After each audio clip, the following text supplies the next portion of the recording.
trata dentro de las negociaciones internacionales es buscar que todos los sectores que están generando esas emisiones de CO2 logren bajar sus emisiones para evitar esa acumulación en la atmósfera, evitar ese cambio climático global, y cuando no es posible reducir sus emisiones, al menos contribuyan a desarrollar proyectos que permitan reducir las emisiones en diferentes sectores. A esto lo que muchas veces conocemos como principio de neutralidad climática. Muchas veces se ve juzgado este principio de neutralidad cuando empresas promueven nuevos proyectos o empresas compran créditos de carbono para compensar su huella de carbono, pero también hay que entender que en muchos sectores industriales, agrícolas, no existe la tecnología suficiente o es muy costosa de implementar para lograr reducir sus emisiones. Entonces, mientras se van llegando a esos puntos de equilibrio, de implementar acciones en el sector donde se produce, lo que se trata es de mantener una relación entre las fuentes y los proyectos que están generando estas alternativas, tratando de mantener esa neutralidad.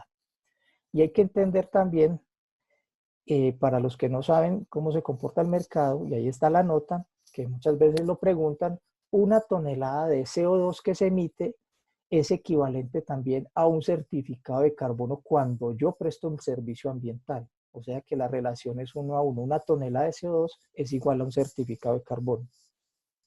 ¿Y esto qué ha permitido?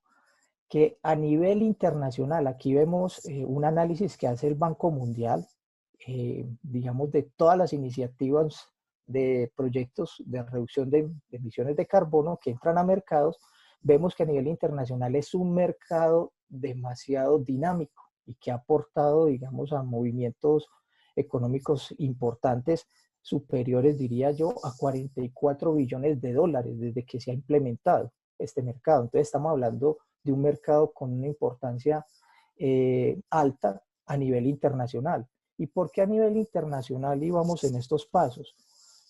Porque todo este tipo de negociaciones y acuerdos se generaron en esas mesas de diálogos de las Naciones Unidas para combatir el cambio climático global. Entonces, si bien el mercado, vamos a verlo más adelante, el mercado nacional ya está teniendo una importancia, esto es algo que se ha venido desarrollando bajo instancias internacionales de los acuerdos para combatir el cambio climático global.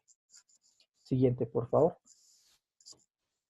Entrando en condiciones de mercado, entonces, mirando la figura de la derecha, vamos a darnos cuenta que esto opera como cualquier tipo de mercado de un servicio o de un producto, donde hay un generador del servicio y donde hay un comprador de ese servicio o de ese bien. Vemos en la parte inferior el generador y vemos en la parte, perdón, en la parte superior el generador y en la parte inferior el comprador. También vamos a entender de que en este tipo de mercados, como en cualquier tipo de mercados, hay diferentes operadores. Y los operadores están relacionados con las transacciones que se pueden dar en ese ámbito del mercado, donde pueden ser ventas directas entre el generador del servicio, en este caso el carbono, y el comprador, en este caso las empresas que quieren hacer su carbono neutralidad. O también podemos encontrar otras acciones en las que hacen partícipes los intermediarios, los brokers, como se les llaman, que es lo normal que podría uno identificar en muchos de estos mercados. Ahora, entrando ya a los tipos de mercado que existen o que realmente han venido operando a nivel internacional, conocemos básicamente dos y finalmente vamos a ver uno que es asociado a un tema de una tasa o de un impuesto establecido a nivel nacional. Entonces, conocemos los mercados regulados. Básicamente el mercado regulado era aquel que se originó con los acuerdos del protocolo de Kioto y que cumplen con estas iniciativas de reducir el cambio climático global y que están regulados por las Naciones Unidas, como lo decía. Para asociar un poco este tipo de mercado era lo que conocíamos como los proyectos MDL, de Mecanismo de Desarrollo Limpio, que surgieron de acuerdo al protocolo de Kioto.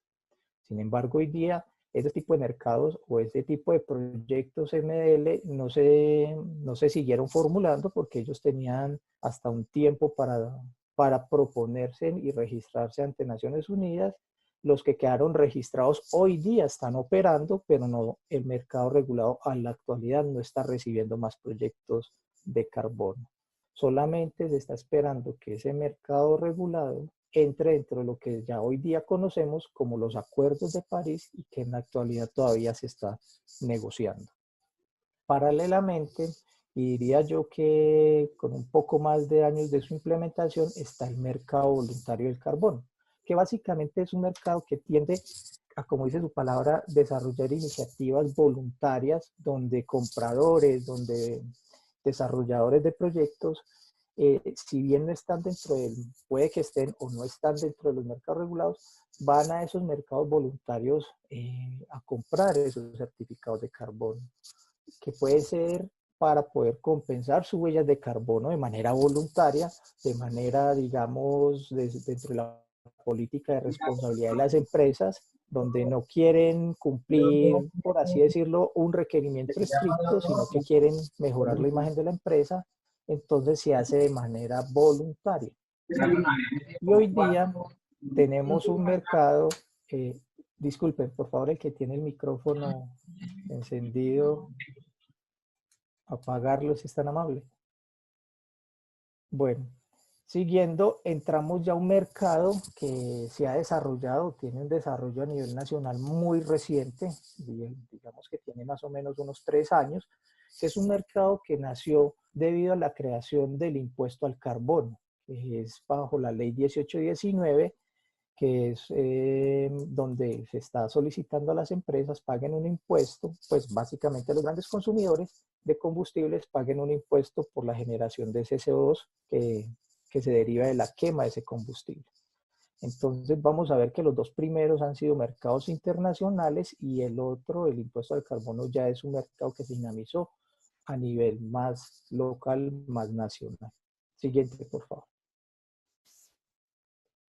Ahora miremos cómo ha sido la dinámica de estos proyectos que generan este servicio ambiental de reducción de emisiones.